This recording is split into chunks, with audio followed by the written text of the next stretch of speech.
नमस्कार, स्वागत है आपका यूपी तकवर और यूपी तक के इस मंच पर जो काशी के इस 80 घाट पर सजी है। साहित्य, संगीत और सियासत, जी हाँ, हमारा ये थीम है। और कई सियासतदानों के बाद आज जब हम दूसरे दिन अपने इस कार्यक्रम में बैठे हैं तो हमारी मेहमान हैं अनुप्रिया पटेल। जी हाँ, केंद्रीय वाणिज्य एवं उद्योग राज्य मंत्री अनुप्रिया पटेल किसी परिचय की मोहताज नहीं है। बगल की मिर्जापुर सीट से सांसद हैं। मोदी सरकार में अहम मंत्रालय इनके पास है और आज इस वक्त यूपी तक के इस मंच पर हैं। तो स्वागत है मैडम आपका। और इस 80 के घाट पर हम आपका स्वागत करते हैं। सियासत, सब कुछ सियासत है। तो सबसे पहले तो आपको बधाई कि आपने दोनों सीटें उपचुनाव की जीती। और सवाल यही है कि खुश तो बहुत होंगी आप कि आप पहली ऐसी पार्टी और पहली ऐसी नेता हैं जिन्होंने एनडीए को एक अल्पसंख्यक चेहरा उसका आपने विधानसभा में पहुंचाया है। खुश तो होंगी आप? सबसे पहले तो मैं ये कहना चाहती हूँ कि आपने कहा सियासत ही सब कुछ है, लेकिन आज जो कार्यक्रम यहाँ पर आपने उत्सव के रूप में आयोजित किया है और पीछे हम आरती भी सुन रहे हैं, इतने खुशनुमा और संगीतमय माहौल में मुझे लगता है सियासत की बात करने का समय शायद थोड़ा सही नहीं है। सियासत की बात का समय नहीं है। हम आपसे तब तो गाने भी सुनेंगे, आप समझ लीजिए। आपने जो बोला है फिर आप गुनगुनाती रही हैं और हम आपके गाने भी सुनेंगे। लेकिन आपने जो सवाल पूछा मुझसे स्वार रामपुर की सीट को लेकर, उसके लिए मैं ज़रूर कहना चाहूँगी कि खुशी का तो ये मौका है। खुशी की वजह भी है क्योंकि पूरे उत्तर प्रदेश में 2 ही सीटों पर विधानसभा का उपचुनाव था और रामपुर की स्वार सीट पर मुझे लगता है कि पूरे देश की ही नज़र थी। एक उत्सुकता, एक कौतूहल लोगों के मन में बहुत था और हमारे लिए भी कहीं ना कहीं एक चुनौती थी। लेकिन अब मुझे बहुत प्रसन्नता है कि अपना दल के झंडे के साथ, कप प्लेट के साथ हमारे एनडीए गठबंधन का पहला अल्पसंख्यक चेहरा उत्तर प्रदेश की विधानसभा में पहुंचा है। तो क्या ये माना जाए कि बीजेपी सीधे तो अल्पसंख्यक चेहरों को टिकट नहीं देती, बीजेपी को मुसलमान वोट भी चाहिए, तो उन्होंने एक सहारा, एक कंधा ढूंढ लिया है। अब आप लड़ाएंगी, आप जिताएंगी? देखिए, ऐसा है ना, जब एक राष्ट्रीय पार्टी और एक क्षेत्रीय पार्टी जब ये साथ में गठबंधन करते हैं तो ऐसे ही ख्याल मन में आते हैं। जैसे आपने मुझसे प्रश्न किया कि बीजेपी ने शायद आपको कोई कैंडिडेट दे दिया, लेकिन जैसा आप हमेशा सोचते हैं वैसा सच नहीं होता। शफीक अहमद अंसारी हमें गठबंधन के तहत लड़े हैं। भारतीय जनता पार्टी, अपना दल ने मिलके, क्योंकि गठबंधन के उम्मीदवार थे, हमने तय किया और हमने एक ऐसे प्रत्याशी को ढूंढा जो जमीनी स्तर पर वहां की जनता से जुड़ा हुआ है, बहुत लोकप्रिय है, नगर पालिका अध्यक्ष, ब्लॉक प्रमुख के रूप में कार्य किया है। वहां की जनता बदलाव चाहती थी, एक संवेदनशील और एक थोड़ा ऐसा जुझारू प्रतिनिधि चाहती थी जो उनके लिए कुछ करे। आपने जो सीट जीती है वो आजम खान की गढ़ की सीट है, बेटे की सीट है। हाँ, गढ़ तो कहा जाता था। गढ़ बनाती जनता है, बिगाड़ती भी जनता है। गढ़ असल में गढ़ जैसा कुछ होता नहीं है, गढ़ एक मिथक है। जब तक जनता के मन में है तब तक गढ़ है, जनता के मन से उतरे तो गढ़ नहीं है। चुनाव जीतना एक बहुत बड़ी जिम्मेदारी होती है जनता के प्रति, और इस जिम्मेदारी से जब हम कतराने लगते हैं तो जनता के मन से उतर जाते हैं, तो जनता किसी और को मौका दे देती है और गढ़ बदल जाता है। वही हुआ। लेकिन 96 सीट आपकी फंसी हुई थी, आपको लग रहा है, क्योंकि आपने अच्छे खासे मार्जिन से आपने पहला, जब राहुल कुल जीते थे तो बड़ा चुनाव जीते थे, लेकिन क्या ऐसी वजह रही कि आप वहां फंस गई थी? ठीक है, जीती। फंसना तो मैं नहीं कहूंगी, जीत हर हाल में जीत होती है और उपचुनाव के नतीजों को हमें समग्रता से देखने की जरूरत होती है। हमने 96 के लिए भी कहा था ये सीट भी हम जीतेंगे। उपचुनाव था, उपचुनाव में बहुत सारे फैक्टर्स होते हैं और मतदान का प्रतिशत बहुत कम हो जाता है। हमारे जो आम चुनाव थे उसमें लगभग 58% मतदान हुआ था। इस चुनाव तक आते आते 39% पहुंच गया। ये भी एक कारण है, बहुत अन्य कारण होते हैं, लेकिन फिर भी एक बड़े अंतर से हम जीत के आए हैं।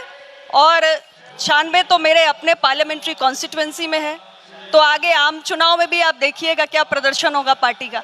आपने आम चुनाव की चर्चा कर दी, तो हम भी आम चुनाव से जुड़े सवाल पूछ लेते हैं। 2 सीट या इस बार बढ़ेगी उत्तर प्रदेश में? अब कुछ बातों पर से पर्दा समय से पहले नहीं उठना चाहिए। कुछ विषयों को लेकर मुझे लगता है उत्सुकता थोड़ी बनी रहनी चाहिए, एक्साइटमेंट रहना चाहिए, तो हम उसको बनाकर रखेंगे। फिलहाल गंभीरता पूर्वक मैं सिर्फ इतना ही कहूंगी कि हम अपने संगठन को लोकसभा चुनाव के नज़रिए से मजबूत करने पर ध्यान दे रहे हैं। जहां तक सीटों का विषय है, वो समय आने पर चर्चा कर ली जाएगी। बिल्कुल, लेकिन अब चूंकि हम उस सवाल पर थे, एक सवाल मन में आया, वो ये कि आपकी पार्टी, अपना दल एस के साथ साथ आपकी एक और पार्टी है, आपकी माँ की पार्टी, और बहुत बिटर आपके रिलेशन भी रहे। लेकिन सवाल ये है कि हमने ये देखा कि आपके चुनाव में ना आपकी बहन आई, ना आपकी माँ आई, तो कहीं ऐसा तो नहीं कि परिवार एक हो रहा है, परिवार मिल रहा है, ऐसा है? इसे माना जाए, कुछ पॉजिटिव इसमें है या फिर बस यूं ही? हमारी ओर से तो कभी कुछ नेगेटिव होता ही नहीं है। मैं तो स्वभाव से पॉजिटिव थिंकर हूँ, पॉजिटिव एक्शन भी करती हूँ, क्योंकि मैं सिर्फ सकारात्मक ऊर्जा में विश्वास करती हूँ। आपको पता है कि हम 18 सीटों का तय हुआ था हमारे और भाजपा के बीच में, 18 सीटें हमें लड़नी थी।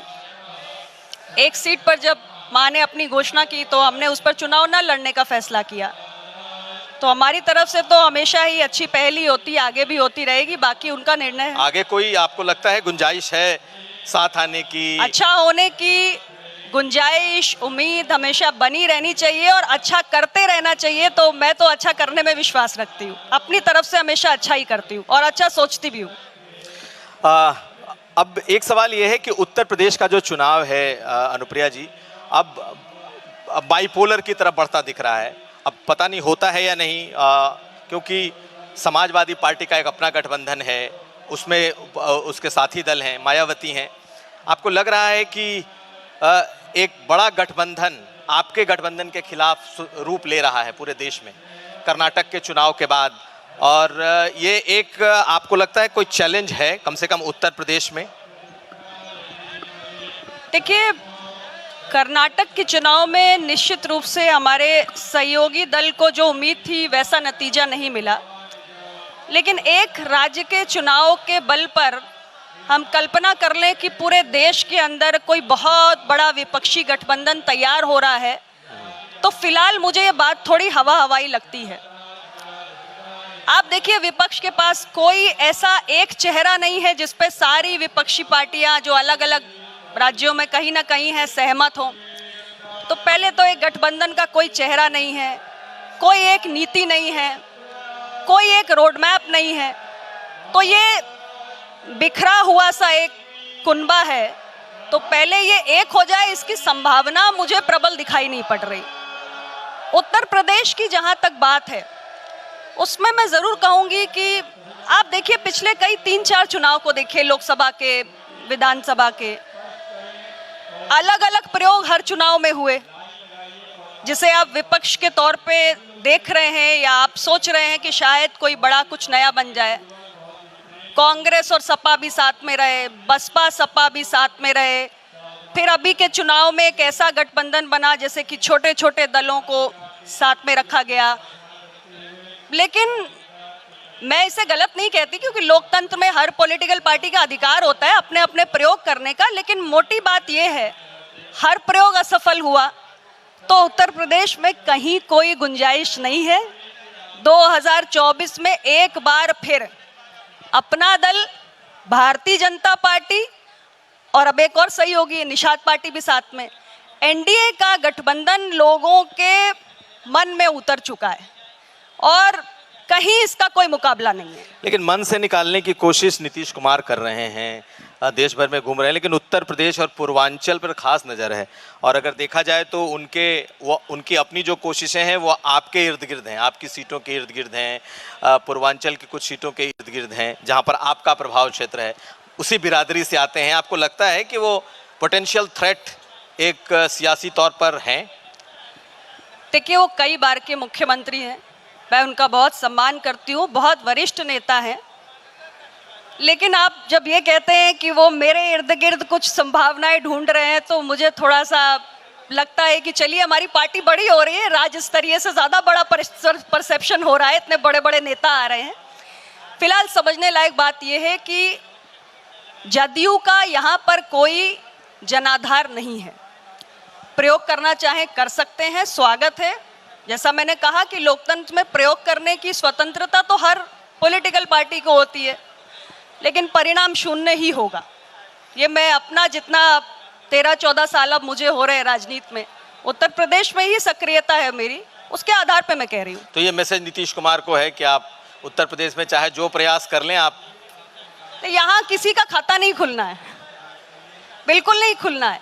उनकी पार्टी का यहाँ जनाधार नहीं है और इस बात से वो अवगत हैं, जानते हैं। मैं कुछ ऐसा नहीं कह रही हूँ जो बनावटी है या जो मैं बस कहने के लिए एक राजनेता के तौर पे कह रही हूँ।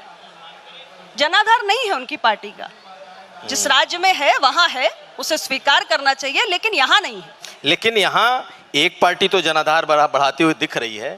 अपना दल से निकली हुई एक और पार्टी, अपना दल कमेरावादी, आपकी माँ, आपकी बहन की पार्टी, उन्होंने भी सीटें जीत ली। उनका भी एक रिकग्निशन एक तरीके से पॉलिटिकल स्पेस में हुआ है। आपको लगता है आपके लिए चैलेंज है? नहीं है? बिल्कुल। देखिए, मैं अपना काम करने में विश्वास रखती हूँ। मेरा सफ़र जो अपना दल के संस्थापक डॉक्टर सोनेलाल पटेल जी के जाने के बाद शुरू हुआ है, सामाजिक न्याय की उनकी विचारधारा को हमने निरंतर उसका पालन पोषण किया है, उस मार्ग पर आगे बढ़े हैं। और आप देखिए, धीरे धीरे हमारे चुने हुए जनप्रतिनिधियों की संख्या किस कदर बढ़ी है। उनके जाने के बाद एक विधायक था, फिर एक और विधायक हुआ, फिर 9 विधायक हुए, फिर 12 विधायक हुए, आज 13 विधायक हुए, सांसद हुए, मंत्री हुए और राज्य स्तरीय पार्टी बन गई।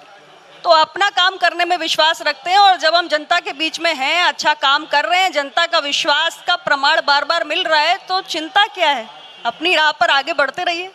बिल्कुल। अनुप्रिया जी, अब हम कुछ नीतियों पर आते हैं। प्रदेश सरकार में आप शामिल हैं, मंत्री हैं आपके। प्रदेश में एक नीति बुलडोज़र की है, एक नीति एनकाउंटर की भी है, जो हम लोगों ने देखा है। आप इससे खुद को कितना सहमत पाती हैं? देखिए, बुलडोज़र की नीति है, एनकाउंटर की नीति है, ये सच है कि इसको लेकर हमारे सियासी गलियारों में चर्चा भी हुई, सवाल भी उठे, मामला न्यायालय तक भी गया। लेकिन मज़े की बात यह है कि हमारी अदालत ने कभी कोई राज्य सरकार के खिलाफ प्रतिकूल टिप्पणी नहीं की। मैं ये ज़रूर कहना चाहूँगी कि उत्तर प्रदेश में कुछ समय से एक अपराधियों का हौसला कहीं ना कहीं बुलंद हो रहा था। अपराधियों में कानून का जो डर होना चाहिए वो नहीं था, वो काफी कम हुआ था। इसी राज्य में, इसी उत्तर प्रदेश राज्य में मैं जो कह रही हूँ, तो हमें कानून और संविधान के दायरे में रहकर अपराधियों का मनोबल तोड़ने की आवश्यकता है। अगर बुलडोजर को लेकर, एनकाउंटर को लेकर कहीं भी कोई गलत कार्रवाई सरकार करती है तो अदालत को उसको संज्ञान में लेना चाहिए, सरकार को चेताना चाहिए। और मैं इतना ज़रूर कहूँगी कि अपराधियों के खिलाफ सख्त कार्रवाई को हम नहीं रोक सकते किसी एक आध मामले को तूल देकर। कानून और संविधान के दायरे में रहकर हमें उनका मनोबल तोड़ने का और अपराधियों के खिलाफ सख्त कार्रवाई करते रहना चाहिए। नहीं, लेकिन जिस तरीके से हमला हुआ अतीक अहमद पर, पुलिस की सुरक्षा के बीचों बीच दोनों की मौत हुई उसी हमले में, आपको लगता है कि यहाँ पर सुरक्षा पर सवाल खड़े हुए, नहीं? देखिए, ये गंभीर मसला था। पुलिस की हिरासत में एक दुर्दांत अपराधी की हत्या ऐसे सरेआम कर दी जाती है, लेकिन सरकार ने इसको संज्ञान में भी लिया। जो हमारे पुलिसकर्मी थे उनके विरुद्ध कार्रवाई भी हुई और एक न्यायिक जांच आयोग भी गठित हुआ। उस आयोग की रिपोर्ट का हमें इंतजार करना चाहिए और मुझे लगता है कि जब न्यायिक आयोग बना हुआ है तो उसकी रिपोर्ट आने से पहले किसी प्रकार की टीका टिप्पणी करने से सभी को बचना चाहिए, राजनेताओं को नहीं, सबको, मीडिया को भी बचना चाहिए। बिल्कुल। आप इस वक्त देख रही हैं कि देश में एक माहौल बन रहा है जातिगत जनगणना का। बीजेपी खुलकर इस पर अभी तक बीजेपी की अपनी राय नहीं आई है। अदालतों में ज़रूर उन्होंने राय रखी है, हालांकि बिहार में उनकी राय मुख्तलिफ है, वो उसके पक्ष में दिखते हैं। आपकी राय क्या है? क्या जातिगत जनगणना होनी चाहिए? और अगर जातिगत जनगणना में प्रॉब्लम क्या है, क्यों इसको लेकर के बीजेपी जैसी पार्टियां नहीं बढ़ रही हैं जब आप उनके साथ खड़ी हैं? देखिए, अपना दल की राय क्या है ये तो लंबे समय से सार्वजनिक है। संसद में भी मैंने इस विषय को उठाया है। उत्तर प्रदेश की विधानसभा में भी हमारी पार्टी के चुने हुए प्रतिनिधि उठा चुके हैं, हमारे मंत्री उठा चुके हैं। तमाम राजनीतिक सामाजिक कार्यक्रमों में, मीडिया की डिबेट्स में हमारी पार्टी खुलकर इस विषय को रख रही है। जातीय जनगणना इस देश में आवश्यक है और अलग अलग जातियों का आंकड़ा क्या है, एक साइंटिफिक तरीके से हमारे पास ऑथेंटिक आंकड़े आने चाहिए। सरकार की तमाम नीतियों का लाभ कहां कहां तक पहुंचा, कहां नहीं पहुंचा, कैसे हमें बेनिफिशरीज तक उसको सुनिश्चित करना है, ये पूरी प्लानिंग करने के लिए भी सरकार के पास आधिकारिक आंकड़े होने चाहिए। इसलिए हम इसके पक्षधर हैं। भारतीय जनता पार्टी एक राष्ट्रीय दल है, उनकी अपनी एक किसी भी पॉलिसी पर डिसीजन मेकिंग की अपनी एक लंबी प्रक्रिया हो सकती है और मैं साथ में हूँ। मुझे भी लगता है कि कहीं ना कहीं इतनी बड़ी पार्टी है तो अनेक मत होंगे, उसके बीच में से पार्टी ज़रूर रास्ता निकालने की कोशिश भी कर रही होगी और पिछड़ों के, वंचितों के हक में समय समय पर मोदी जी की सरकार ने कई निर्णय लिए भी हैं। मुझे लगता है कि देश हित में, राष्ट्र हित में समय आने पर जातीय जनगणना का निर्णय भी सरकार लेगी। बिल्कुल, आप बहुत पॉजिटिव हैं, होपफुल हैं इसे लेकर के। लेकिन इस वक्त देश में एक तरीके से माहौल बन रहा है कि पूरे विपक्ष को एक किया जाए। उत्तर प्रदेश में इस वक्त ऐसा कोई विपक्षी एकता दिख नहीं रहा। आपको क्या लगता है कि क्या कोई एकता संभव है या आपकी जो एनडीए की एकता है वो और बढ़ने वाली? देखिए, प्रधानमंत्री जी के लोकप्रियता का जहां तक विषय है उस पर कोई प्रश्न चिन्ह नहीं है और 2024 के लिए आपके चैनल पे मैं कह के जा रही हूँ, पीएम पद के लिए अभी कोई वैकेंसी नहीं है। मोदी जी लोगों के मन में हैं। 2024 के चुनाव में एक बार फिर एनडीए गठबंधन की सरकार बनेगी, मोदी जी के नेतृत्व में बनेगी और कुनबा हमारा बढ़े, ऐसा तो हम भी चाहते हैं। हाँ, ये ज़रूर है कि बहुत सारे विपक्षी दल हताश हैं, निराश हैं, कई विधानसभाओं के चुनाव राज्यों के हार रहे हैं, तो अपने आप को राजनीति में जीवित रखने के लिए कुछ ना कुछ प्रयोग, कुछ ना कुछ प्रयास तो करते ही है, तो वो विपक्षी एकता बनाने का प्रयास कर रहे हैं। लेकिन जैसा कि मैंने पहले भी कहा, ना कोई नीति है, ना कोई रोड मैप है, ना कोई समझ में नहीं आता कि विषय क्या है। एक कोई विषय ही हो जिसको पकड़ के पूरे देश की जनता के बीच में जाएं। हर अगले दिन एक नया विषय आ जाता है, किसी विषय पर आप स्थिरता पूर्वक रहते नहीं हैं, तो आप कैसे मुकाबला करेंगे, मुझे बताइए। तो आपके हिसाब से 80 में कितनी सीटें जीतेंगे? बीजेपी तो 80 में 80 कह रही है। देखिए, मैं इस तरीके के प्रेडिक्शंस नहीं करूंगी क्योंकि विपक्ष शून्य हो जाए ये लोकतंत्र के लिए कभी अच्छा संकेत नहीं होता। विपक्ष लोकतंत्र में रहना भी चाहिए। सरकार हमारी बनेगी और मजबूत बनेगी, मोदी जी के नेतृत्व में बनेगी, एनडीए गठबंधन की बनेगी, अपना दल साथ में होगा, ये जरूर कह रही हूँ। चलिए, आपने बहुत सियासत की तमाम बातें कर दी, लेकिन अपने जो दर्शकों को और जो यहाँ पर मौजूद हैं उनको जानकारी भी होगी और जानते भी होंगे कि आप सियासत में जितनी निपुण हैं, पारंगत हैं, आप गाती भी उतनी ही अच्छा है और आपने कई बार कई मौक़ों पर गुनगुनाया भी है।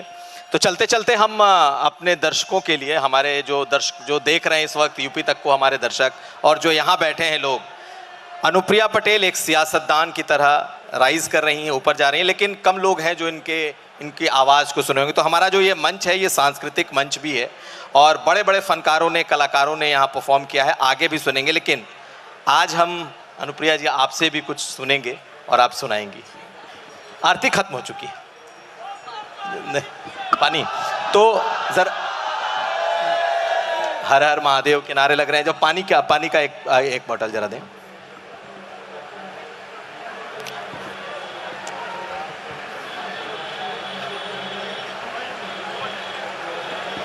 इसके बाद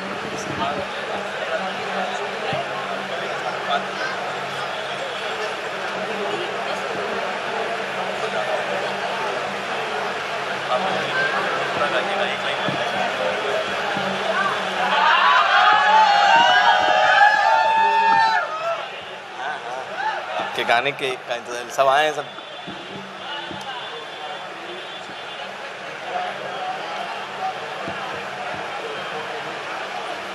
तो बिल्कुल हम आखिरी चरण में हैं और इनके चंद लाइनों के साथ हम इस कार्यक्रम का खत्म का समापन करेंगे। अनुप्रिया जी, खास करके कुछ गजलें हम लोगों ने सुनी हैं।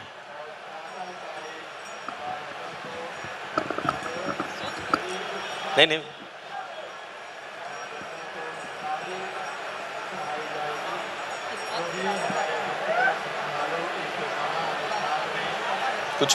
कुछ भी चलेगा। आप मैं तुलसी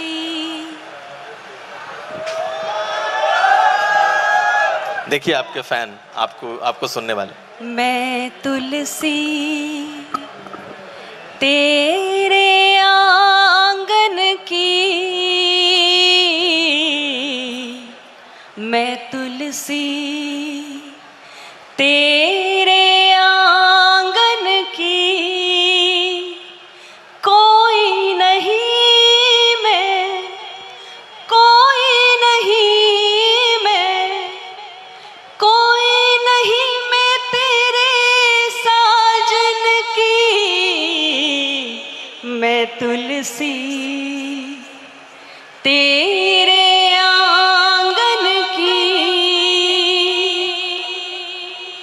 कोई नहीं मैं, कोई नहीं मैं, कोई नहीं मैं तेरे साजन की, मैं तुलसी। काहे को तू मुझसे जलती है, काहे को तू मुझसे जलती है, एरी मुझे तो तू लगती है, कोई सहेली बचपन की, मैं तुलसी तेरे आंगन की, मैं तुलसी तेरे आंगन की। बहुत शानदार, बहुत ही शानदार। और इस मंच को आपने सार्थक किया। ये मंच सियासतदान के साथ साथ कवि और कलाकारों के लिए भी था। तो आप लोगों को अच्छा लगा? बहुत शुक्रिया आपका। न्यू जनरेशन है और आपको बहुत चेयर कर रहे थे। बहुत शुक्रिया आपका अनुप्रिया जी, हमारे आप इस मंच पर आई, यूपी तक के मंच पर, यूपी तक में शामिल हुई। आपका बहुत धन्यवाद। बहुत शुक्रिया। जोरदार तालियां हो जाए एक बार।